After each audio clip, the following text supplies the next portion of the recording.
കുറച്ച് പാമ്പിനെ കൊണ്ടുവരികയാണ് ചെയ്യുന്നത്. ആ മാളം ഉണ്ടാക്കാൻ വേണ്ടി നമുക്ക് നമ്മുടെ ടൂൾ കിറ്റ് ഒന്ന് പരിചയപ്പെട്ടു. നമ്മുടെ സാധാരണ നോർമൽ ടൂൾ കിറ്റിൽ ഇതുപോലെ ഒരു ഫ്രെയിം, രണ്ട് വലിപ്പത്തിലുള്ള രണ്ട് ബുക്ക് ഇത്രയാണ് ഉള്ളത്. പിന്നെ രണ്ട് ബാഗ് ഉണ്ടാവും. ഈ ബാഗിന്റെ പ്രത്യേകത എന്ന് പറഞ്ഞു കഴിഞ്ഞാൽ ഒരു ബാഗ് കിട്ടും.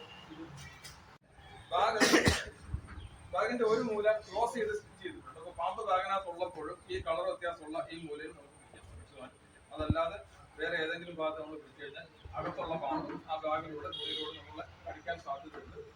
ഇത് പൈപ്പുമായിട്ട് കണക്ട് ചെയ്യാൻ പറ്റും. മാത്രമല്ല ഇത് സ്ട്രേറ്റ് അവേ ഈ ഫ്രെയിമുമായിട്ട് കണക്ട് ചെയ്ത് നമുക്ക് ഓടിപ്പോകുന്ന എഴുതി പോകുന്ന പാമ്പിന്റെ മുന്നിൽ വെച്ച് കൊടുത്താൽ അതിനെ ഇതൊരു മാളം പോലെ എഴുതി വരുന്ന പാമ്പിന്റെ മുന്നിലേക്ക് വെച്ച് കൊടുത്താൽ അതിനെ ഇതിനകത്തേക്ക് കയറ്റാൻ പറ്റും. അതല്ലെങ്കിൽ പാമ്പിന്റെ വലുപ്പത്തിനനുസരിച്ച് പല വലുപ്പത്തിലുള്ള എന്താണ് PVC പൈപ്പുകൾ നമുക്ക് ഇതിന് ചെറിയ പാമ്പിനൊക്കെ ഈ വലുപ്പത്തിലുള്ളത് മതി. അല്ലെങ്കിൽ ഒരു മീഡിയം സൈസ് പാമ്പിന് ഈ ഒരു വലുപ്പത്തിലുള്ള പൈപ്പും ബാഗും കൂടെ വെച്ചിട്ട് ബാഗിനുള്ളിലേക്ക് പൈപ്പ് ഇറക്കി വെച്ചിട്ട് നമ്മൾ ലൈറ്റായിട്ട് ഇങ്ങനെ ചുറ്റിയെടുത്ത് ഒരു മാളമാക്കുക. ഇതൊരു മാളം പോലെ ഇതൊരു മാളമാണ്. പൈപ്പിനുള്ളിൽ നമ്മൾ ഒരു ഡാർക്ക് കളർ പെയിന്റ് വെച്ചിട്ട് സ്പ്രേ പെയിന്റ് ഒക്കെ ചെയ്തിട്ടുണ്ട്. പൈപ്പിന് ഒരു 6 ഇഞ്ച് മുതൽ 8 ഇഞ്ച് വരെ നീളമാകാം. അതിൽ കൂടുതൽ നീളത്തിന്റെ ആവശ്യമില്ല. കാരണം ഒത്തിരി നീളം കൂടി കഴിഞ്ഞാൽ പാമ്പ് ഇതിനകത്ത് തന്നെ ചുരുണ്ടുകൂടി ഇരിക്കാനും നമുക്ക് റെസ്ക്യൂ ചെയ്യാൻ ബുദ്ധിമുട്ടാവാൻ സാധ്യത. അപ്പോൾ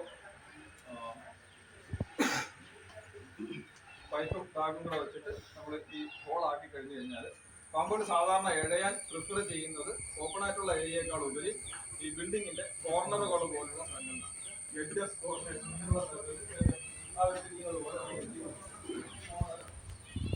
രണ്ട് മൂന്നോ നാലോ സൈസിലുള്ള പൈപ്പുകൾ നമുക്ക് ഉപയോഗിക്കാറുണ്ട്. ഫ്രെയിമും ബാഗും കൂടെ വേണമെങ്കിൽ ഉപയോഗിക്കാം, അല്ലെങ്കിൽ ബാഗും പൈപ്പും കൂടെ വേണമെങ്കിൽ ഉപയോഗിക്കാം. പാമ്പിനെ മാനേജ് ചെയ്യാൻ വേണ്ടിയിട്ടാണ്. ചെറിയ പാമ്പിനെയൊക്കെ ഈ ഹുക്ക് കൊണ്ടെടുത്ത് ഡയറക്റ്റ് ആയിട്ട് നമുക്ക് ഒരു എന്താണ് ബാരലിനകത്തേക്ക് ഇടുകയോ ബക്കറ്റിനകത്തേക്ക് ഇടുകയോ ഒക്കെ ചെയ്തിട്ട് റെസ്ക്യൂ ചെയ്യാം. ബോയിലിംഗ് നേച്ചറുള്ള പാമ്പുകളെയോ അല്ലെങ്കിൽ തീരെ കുഞ്ഞു പാമ്പുകളെയൊക്കെ കൈകൊണ്ട് തൊടാൻ പോകാൻ പാടില്ല. കൈകൊണ്ട് പാമ്പുകൾ പരമാവധി കുറച്ചേ തൊടാവൂ. ഇനി പാമ്പുകളെ എടുക്കുന്നത് എപ്പോഴും എന്താണ് അതിന്റെ വാലിന്റെ ഭാഗത്തുനിന്ന് നിലത്ത് ഉയർത്തിയിട്ട് ഇങ്ങനെ എടുക്കുന്നതാണ് ഏറ്റവും സേഫായിട്ടുള്ള മെത്തേഡ്. എന്നിട്ട് ഈ ഹുക്ക് കൊണ്ട് മാനേജ് ചെയ്ത്, ഹുക്ക് എന്ന് പറഞ്ഞാൽ രണ്ട് കാര്യങ്ങളാണ്. പാമ്പിന്റെ വാല് നമ്മുടെ കയ്യിലിരിക്കുമ്പോൾ അതിന്റെ ലോവർ ബോഡിക്ക് സപ്പോർട്ടായിട്ടാണ് ഈ ഹുക്ക് ഉപയോഗിക്കുന്നത്. രണ്ടാമത് പാമ്പ് ചാടി നമ്മുടെ നേരെ വരാതിരിക്കാൻ വേണ്ടിയിട്ട് ഒരു തടസ്സമായിട്ടാണ് ഈ ഹുക്ക് ഉപയോഗിക്കുന്നത്. രണ്ട് കാര്യങ്ങളാണ് ഹുക്കിന്റെ പ്രോസസ് എന്ന് പറയുന്നത്. അപ്പൊ ഈ രണ്ട് കാര്യങ്ങളും ഹുക്ക് കൊണ്ട് ചെയ്യുന്നു. അതിനെ സപ്പോർട്ട് ചെയ്ത് ആളത്തിന് അടുത്തേക്ക് കൊണ്ടുവരുമ്പോൾ പാമ്പ് കയറിയില്ലാന്നുണ്ടെങ്കിൽ നമുക്ക് ഫ്രെയിമും ബാഗും കൂടെ കണക്ട് ചെയ്തിരിക്കുന്ന അതിലേക്ക് നമുക്ക് കയറ്റാൻ പറ്റും. ഇരിക്കുന്നതിന്റെ ഏറ്റവും അടുത്തുള്ള സൗകര്യപ്രദമായിട്ടുള്ള സ്ഥലത്ത് വേണം പൈപ്പ് സെറ്റ് ചെയ്യാൻ. അതൊന്ന് ഇതുപോലെ ഒന്ന് ഓപ്പൺ ആയിട്ടുള്ള സ്ഥലമാകുന്നതാണ് നല്ലത്. ഒത്തിരി സാധനങ്ങളൊക്കെ കൂടി കിടക്കുന്ന അല്ലെങ്കിൽ പാമ്പിനെ കൊണ്ടുവരുമ്പോഴേക്കും ചാടി അകത്ത് കയറാൻ സാധ്യതയുള്ള സ്ഥലത്തൊന്നും അതുകൊണ്ട് സെറ്റ് ചെയ്യാതിരിക്കുന്നതാണ് നല്ലത്. മണ്ണൊക്കെ ഉള്ള സ്ഥലത്തെ ഇതുപോലെ നമുക്ക് ബാഗ് പാക്ക് ചെയ്യാനൊക്കെ സൗകര്യമുള്ള സ്ഥലമാണെങ്കിൽ നല്ലത്. അപ്പൊ ഇനി ആള് കൂടെ നിൽക്കാതെ പാമ്പിനെ വിടാൻ തീരുമാനം. വിഷമുള്ള പാമ്പാണ്, വിഷം മാറ്റിയ പാമ്പാണോ എന്നൊക്കെ ചിലർ സംശയം ചോദിച്ചതായിട്ട് അറിഞ്ഞു. വിഷം മാറ്റിയ പാമ്പൊന്നും അല്ല, വിഷമുള്ള പാമ്പല്ലേ.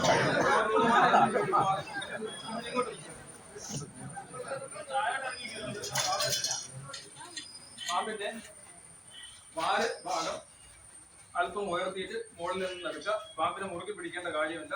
വളരെ സിമ്പിൾ ആയിട്ടാണ് ഞാൻ പിടിച്ചിരിക്കുന്നത്. പിടിക്കേണ്ട തന്നെ കാര്യമില്ല. എന്നിട്ട് പാമ്പിനെ ഹുക്കിലേക്ക് പൊക്കുക. ഇത്രയേ ഉള്ളൂ. പാമ്പിന് യാതൊരുവിധ പ്രകോപനം ഇതുവരെ ഉണ്ടായിട്ടില്ല, മുറുകെ പിടിച്ചിട്ടില്ല.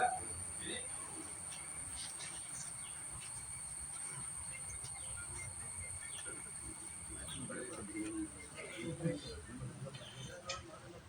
പാമ്പ് കയറിപ്പോ നമുക്കിവിടെ കാണാൻ പറ്റും. കയറിയോ ഇല്ലയോ എന്ന് നോക്കാൻ വേണ്ടിയിട്ട് ഇനിയുള്ള കാര്യം വളരെ പ്രധാനമാണ്. പതുക്കെ ഈ ഹുക്ക് വെച്ചിട്ട് തന്നെ നമ്മളൊന്ന് ഫീൽ ചെയ്യുക. പാമ്പ് കയറി ഇങ്ങനെ പതുക്കെ ഫീൽ ചെയ്യുമ്പോൾ നമുക്ക് പാമ്പ് കയറിയതായിട്ട് അറിയാൻ പറ്റും. ഉടനെ തന്നെ ഹുക്ക് തിരിച്ചാൻ കിട്ടാം. ഹുക്ക് തിരിച്ചാൻ കിട്ടിട്ട് ചവിട്ടി പിടിക്കാം. ഇനി പാമ്പ് അവിടെ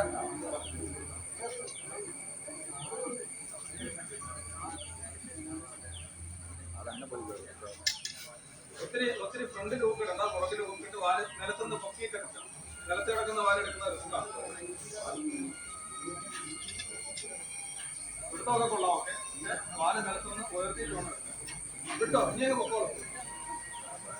മറുവശത്തൊന്നും നല്ല രീതിയിൽ ടൈറ്റായിട്ട് ചുറ്റിക്കഴിഞ്ഞാലുള്ള അഡ്വാൻറ്റേജ് നിങ്ങൾ കണ്ടതാണ്. പാമ്പ് തിരിച്ചു വന്നു കഴിഞ്ഞാൽ നമുക്ക് അതിന് ബാഗിലേക്ക് തിരിച്ചു വരാൻ പറ്റും. ഇനി അത് പറ്റുന്നില്ല എന്നുണ്ടെങ്കിൽ പൈപ്പ് ബാഗിന്റെ ഒരറ്റത്തേക്ക് നീക്കി വെച്ചിട്ട് നമ്മൾ ബാഗ് ഫുള്ളായിട്ട് ചുറ്റി റാപ്പ് ചെയ്ത് ഇപ്പൊ നല്ല ടൈറ്റായി എന്നിട്ട് ഇതിൽ ഇഷ്ടികയുടെ സഹായത്തോടുകൂടി സപ്പോർട്ട് ചെയ്ത് വെക്കുക. ഇതാണ് മാളം, ഇരുണ്ട മാളം പാമ്പിനെ സംബന്ധിച്ചിടത്തോളം. ഇതിങ്ങനെ ചുളുങ്ങി കിടക്കരുത്. പാമ്പ് കയറാൻ തുടങ്ങുമ്പോഴത്തേക്കും ചുളുങ്ങി കിടക്കാൻ പാടില്ല. അതുകൊണ്ട് എന്ത് ചെയ്യണം, സെറ്റ് ചെയ്ത് വെച്ചിട്ട് ഇത് മാക്സിമം നിവർത്തിയിടുക. ചുളുക്കങ്ങളുണ്ടെങ്കിൽ അത് നിവർത്തിയിടുക.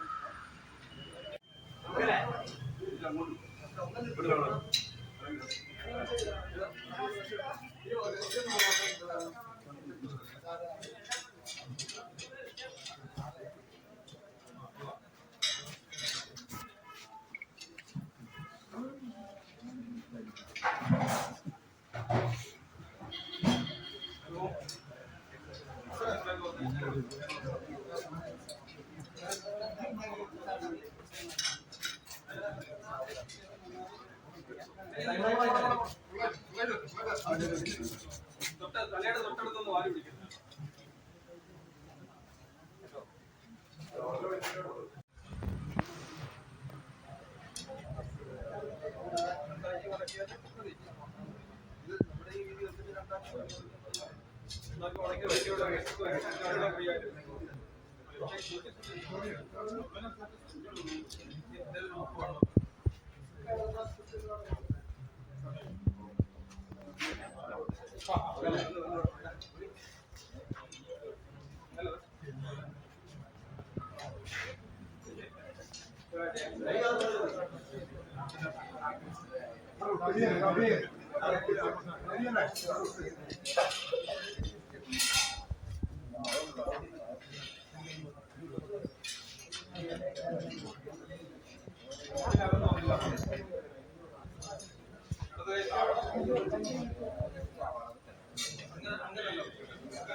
കേറാൻ തുടങ്ങുമ്പോൾ തിരിച്ചു വലിച്ചു കഴിഞ്ഞാൽ പിന്നെ കേറാൻ പാടില്ല.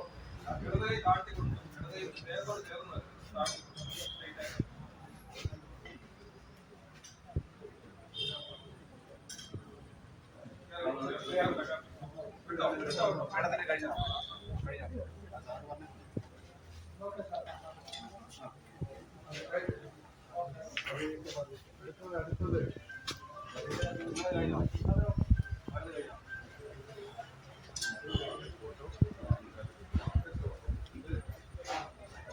ജ്യോതിഷ് ജോസഫ്